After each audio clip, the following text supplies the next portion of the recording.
Salut! Ça me fait plaisir d'être là. Je me présente, Joanne Gamache, facilitatrice de mieux-être, fondatrice de Yanagam Soins et Conscience. Je vais commencer par te féliciter d'être là, de t'être inscrite au défi de la lumière en ce mois de novembre, a commencé d'ailleurs de belle façon avec du soleil et de la belle température. Mais je sais que novembre, c'est pas un mois qui est toujours facile. Et puis, je trouve que le défi de Mélanie est vraiment approprié pour justement s'inviter davantage à prendre soin de soi, à s'élever, à booster notre énergie. Fait que je te félicite, bravo, bravo de t'être choisi.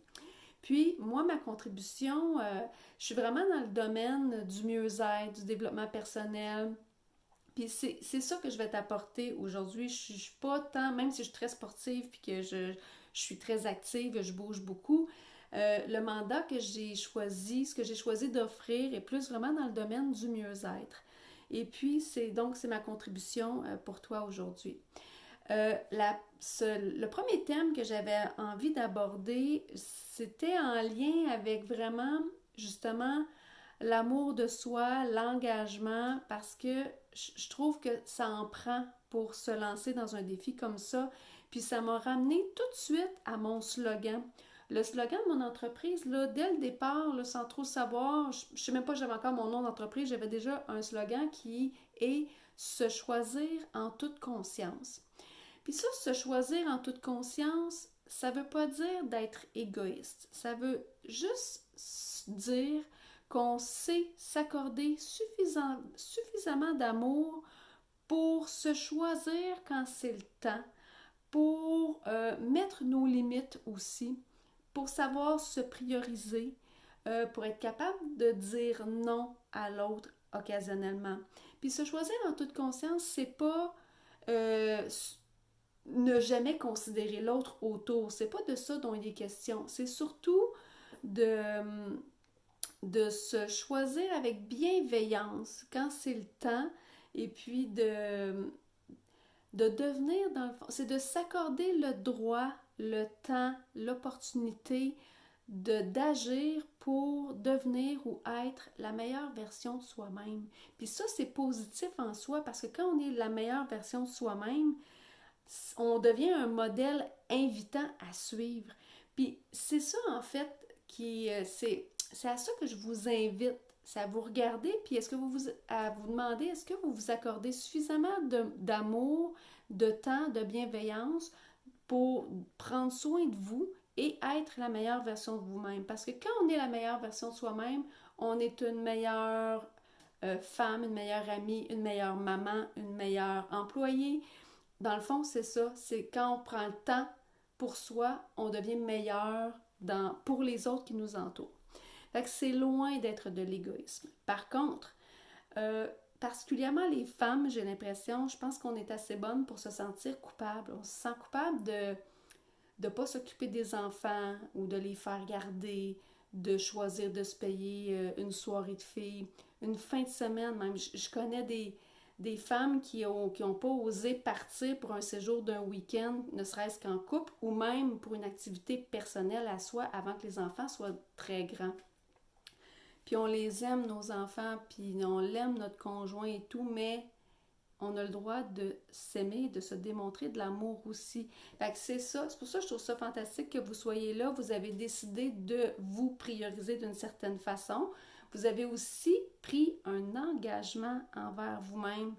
Puis ça, c'est pas tout le monde qui le fait, c'est pas toujours facile, mais en même temps, je trouve qu'on a souvent la capacité de prendre un engagement ou de s'engager envers quelqu'un d'autre. Puis vu que c'est envers quelqu'un d'autre, on ne veut pas le décevoir.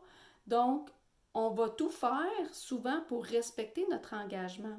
Mais si on tourne le tableau de bord, puis qu'on se dit, bon, mais moi, là, c'est important pour moi, j'ai besoin de prendre soin de ma santé, j'ai besoin de prendre soin de mon énergie, j'ai besoin de prendre soin de ma joie intérieure que j'ai besoin d'alimenter, peu importe quel est votre besoin pour vous sentir bien, pour vous sentir mieux, si vous regardez ce que vous avez de besoin, puis vous êtes capable de vous l'accorder ou de prendre les moyens pour y arriver, puis vous embarquez dans un processus d'engagement. Donc, si vous vous engagez envers vous-même, est-ce que vous êtes capable de respecter votre engagement comme vous le feriez pour quelqu'un d'autre? Fait que je trouve que c'est une piste de réflexion super importante parce que pourquoi on respecterait davantage l'engagement envers quelqu'un d'autre qu'envers soi? Fait que pensez-y. Donc, je suis certaine que vous êtes super bien partis puis que ça va bien se passer, mais dans les moments peut-être de faiblesse où on pense à abandonner, où on va décider de prioriser autre chose, de se ramener à ouais, mais là, j'ai pris un engagement envers moi, puis c'est un engagement positif qui va me faire du bien. Est-ce que je m'aime assez? Est-ce que je m'accorde assez de valeur pour respecter cet engagement-là? Donc, c'est ça aussi, c'est savoir s'accorder de la valeur. On est important aussi. Donc, c'est ça, à retenir. Euh, je m'étais dit que je commencerais en ouvrant avec une citation. J'ai manqué mon coup. Je vais vous la lire maintenant parce que ça vient de m'effleurer l'esprit. C'est une citation que j'ai écrit un livre qui s'intitule Se reconnaître pour s'élever. Fait que je pense que c'est aussi pour ça, là, c'est dans ma palette de choix de discussion. Puis chacun des chapitres commence avec une citation. Puis je vous lis ce que j'avais écrit au chapitre 13. Je suis née... non, pardon. Je ne suis pas née pour gagner, je suis née pour être vrai. Je ne suis pas née pour réussir, je suis née pour vivre en faisant honneur à la lumière qui brille en moi. Et ça, c'est Abraham Lincoln qui a dit ça. Fait que je trouve ça magnifique. Alors, je vous invite à la noter quelque part parce que quand vous choisissez de vous embarquer dans un défi comme ça, puis pour la suite, pour ce qui vous élèverait ou ce qui vous élève, est-ce que vous vivez en honorant la lumière qui est en vous? Hein? Fait que c'est ça, c'est une belle piste de réflexion qui m'a amené ensuite à vous faire réfléchir à deux choses. Donc, ayez, si vous avez la possibilité là, d'avoir un papier-crayon pour noter ça, ou vous réécouterez la vidéo, peu importe votre méthode. J'ai envie de te dire, si tu avais l'occasion de rencontrer l'enfant que tu étais, la petite toi ou le petit toi, qu'est-ce que tu aurais envie de lui dire? Qu'est-ce que tu penses que cet enfant-là aurait besoin d'entendre?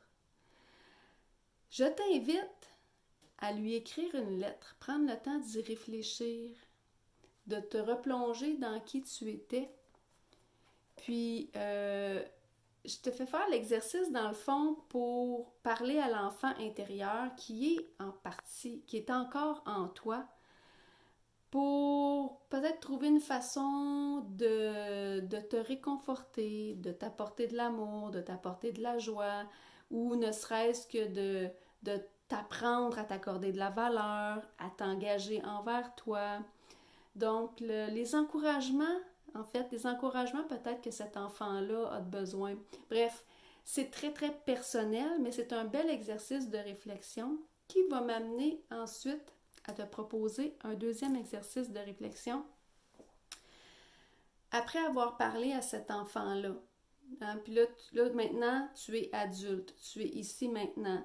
J'aimerais ça que tu prennes le temps de te regarder aujourd'hui, maintenant, et de commencer par te féliciter de où tu es, de ce que tu as accompli, de ce que tu accomplis ces temps-ci ou dans ton quotidien, et puis que tu poursuives, en fait, que tu t'arrêtes pas là, mais que tu réfléchisses à un engagement envers toi que tu devrais prendre, que tu pourrais prendre pour continuer à t'élever davantage, pour peut-être répondre aux aspirations de l'enfant que tu étais. Parce que des fois, on s'embarque dans la vie, on a des idées, on change d'idée, puis c'est bien correct de changer d'idée aussi, mais des fois, on a des rêves qu'on a mis de côté pour différentes raisons. Mais est-ce qu'il y a possibilité de ramener ces rêves-là sur la table? Est-ce qu'on s'est assez mis de côté?